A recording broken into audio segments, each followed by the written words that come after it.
Mr Chair. Mr Chair, following that member, and I just want to acknowledge the young people who are in the gallery today, who are taught at school to treat people with dignity and respect, and then they hear that sort of barrage from that side of the House. And I mean, for Tau Henare to be talking about manners is a little teensy bit funny, I have to say. But getting back to the bill, Mr Chair, this bill is, as we've said before and we'll say again, is unnecessary and unfair. And as I predicted, Jackie Blue, who I actually have a tremendous amount of respect for as a person, I do, I think she's a fair-minded person, but on this she's missed the plot. Because what did Jackie Blue say in this House? As I said, other members have said, 75% of people are keeping this job under this bill. 75% are keeping it, but 25% of people are losing their job in their first 90 days of employment. That is outrageous.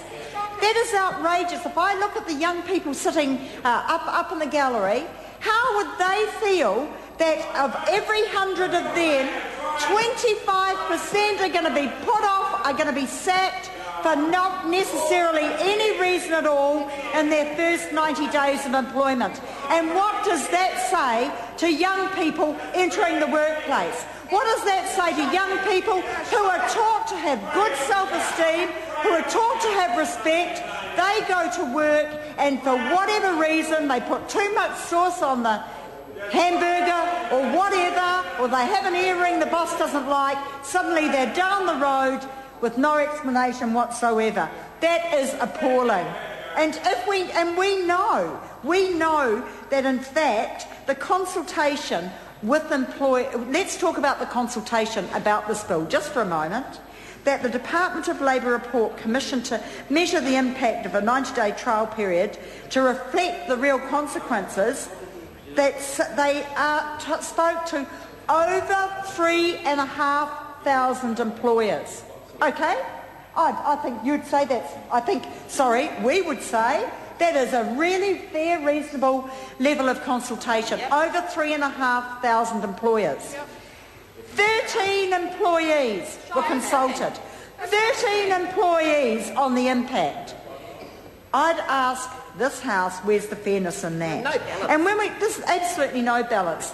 And I go back to what I said before, this bill is unfair and unbalanced, as is the government. But going with as is Tau Henare in particular, so that we know, and if we talk about access to the workplace, now I'm going to tell this House, as a union official, the only time I had problems with access to the workplace was in the 90s. And I was threatened, and I think everyone here will accept I'm a pretty reasonable person. I know my colleagues often say, Lynn, you would be one of the most reasonable people in our caucus. Am I right? Soft. I don't. Soft. They call me a little bit too soft. The only time that I had, too soft, says Sue Moroney, the only time I had difficulty with access, and I had to call the police because an employer threatened me.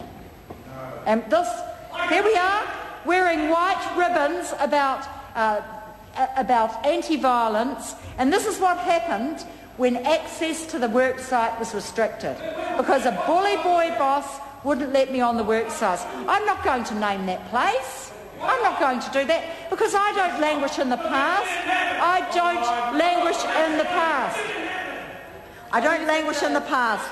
Unlike that member, I don't languish in the past. And we know that under the Employment Relations Act, when the Employment Relations Act was enacted under the Labor government, disputes went right down. And what are we seeing now under this government? Strikes going up, because this government does not work on relationships, does not recognise the importance of relationships between unions and employers. Of course, how many times have any union official, gone into the workplace and they've said, look, I know you said you were coming today, we've actually got a big order on, is it okay if we put off your meeting and you come back tomorrow? What do we say? Of course, that's reasonable. We're from the union, we're here to help. And Mr Chair, I Mr call Chair. Charles Cheval.